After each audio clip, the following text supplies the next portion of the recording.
నమస్తే. అనురాధారావు, బాలల హక్కుల సంఘం ప్రెసిడెంట్. రేబీస్ వ్యాధి ప్రాణాంతకం, అది అందరికీ తెలిసిన విషయమే. కానీ బాగా నెగ్లెక్ట్ చేస్తున్నారు. కుక్క కానీ, పిల్లి కానీ, కోతి కానీ ఈ జంతువులు కరిచినప్పుడు వెంటనే వ్యాక్సిన్ వేయించుకోవాలి. ఖచ్చితంగా ట్రీట్మెంట్ తీసుకోవాలి. నెగ్లెక్ట్ చేయకూడదు. అవి చర్మంపై గీరినా, కరిచినా ఇమీడియట్గా డాక్టర్ని సంప్రదించాలి. గాయం లోతుగా అయినట్లయితే రేబీస్ ఇమ్యునోగ్లోబిస్ ట్రీట్మెంట్ తీసుకోవాలి ఖచ్చితంగా. మన దేశంలో ప్రభుత్వం లోక్సభకి ఇచ్చిన నివేదిక ప్రకారము 2024లో 37 లక్షల కుక్కకాటు కేసులు నమోదయ్యాయి. 54 మంది రేబీస్ వ్యాధితో చనిపోయారని నివేదిక ఇచ్చింది. National centre for disease control వాళ్ళు యాక్సెప్ట్ చేశారు, దీన్ని నిర్ధారించారు. హైదరాబాద్లో అంటే జిహెచ్ఎంసీ పరిధిలో రోజుకు 100 కుక్కకాటు కేసులు నమోదవుతున్నాయి. తెలంగాణ మొత్తంలో రోజుకు 300 కుక్కకాటు కేసులు నమోదవుతున్నాయి.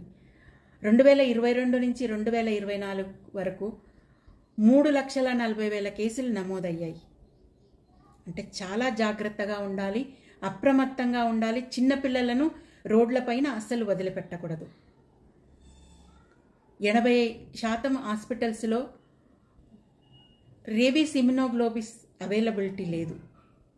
ఒకవేళ కుక్కలు కరిచినట్లయితే ఇమ్మీడియట్గా ట్యాప్ వాటర్ కింద గాయాన్ని కడగాలి. రన్నింగ్ వాటర్లో డెట్టాల్ కానీ అయోడిన్ కానీ వేసి క్లీన్ చేయాలి. గాయాన్ని క్లీన్ చేసి ఇమ్మీడియట్గా హాస్పిటల్కి వెళ్ళాలి ట్రీట్మెంట్ కోసం. నెగ్లిజెన్సీ అస్సలు వద్దు.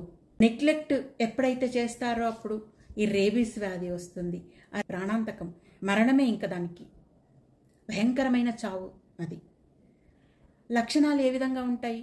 రేబీస్ వ్యాధి లక్షణాలు: హై ఫీవర్ వస్తుంది, నీటిని చూడగానే భయపడతారు, అసహజంగా ప్రవర్తిస్తారు, నాలుకను బయట పెడతారు. ఈ ప్రవర్తనతో చాలా భయంకరంగా ఉంటుంది వాళ్లకు. కాబట్టి నెగ్లెక్ట్ చేయకూడదు. ఎక్కడ పిల్లలకు ఖర్చినా, పెద్దలకు ఖర్చినా వెంటనే ఇమీడియట్గా హాస్పిటల్కి వెళ్ళాలి. రీసెంట్గా అంటే శనివారం రోజు జగిత్యాలలో 4 సంవత్సరాల బాబు కుక్కకాటు వల్ల రేబీస్ వ్యాధి వచ్చి చనిపోయాడు. చికిత్స పొందుతూ చనిపోయాడు. ఆ అబ్బాయి పైన నెల క్రితం కుక్కలు దాడి చేశాయి. తల్లిదండ్రులు నెగ్లెక్ట్ చేశారు ట్రీట్మెంట్ ఇవ్వటంలో. దాంతో రేబీస్ వ్యాధి వచ్చింది. ట్రీట్మెంట్ తీసుకుంటూ సాటర్డే రోజు చనిపోయాడు. 30th ఆగస్ట్ రోజు ఆ అబ్బాయి చనిపోయాడు. మహబూబ్నగర్ జిల్లాలో రేబీస్ వ్యాధి వచ్చిందేమో అన్న అనుమానంతో 3 సంవత్సరాల పాపను చంపి తల్లి తాను సూసైడ్ చేసుకుంది. అంటే రేబీస్ వ్యాధి వస్తే భయానకంగా ఉంటుంది అన్న భయంతో ఆవిడ చనిపోయింది. కాబట్టి నెగ్లెక్ట్ చేయకండి.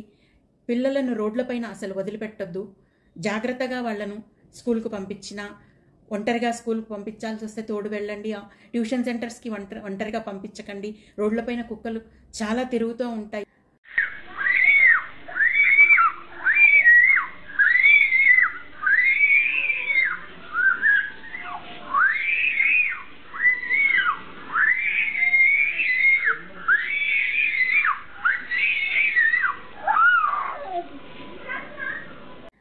ఎప్పుడు ఎక్కడ దాడి చేస్తాయో తెలియదు. కాబట్టి పేరెంట్స్ అప్రమత్తంగా ఉండాలని, ఇమీడియట్గా డాక్టర్ని కన్సల్ట్ కావాలి ఒకవేళ కుక్క కాటు జరిగితే.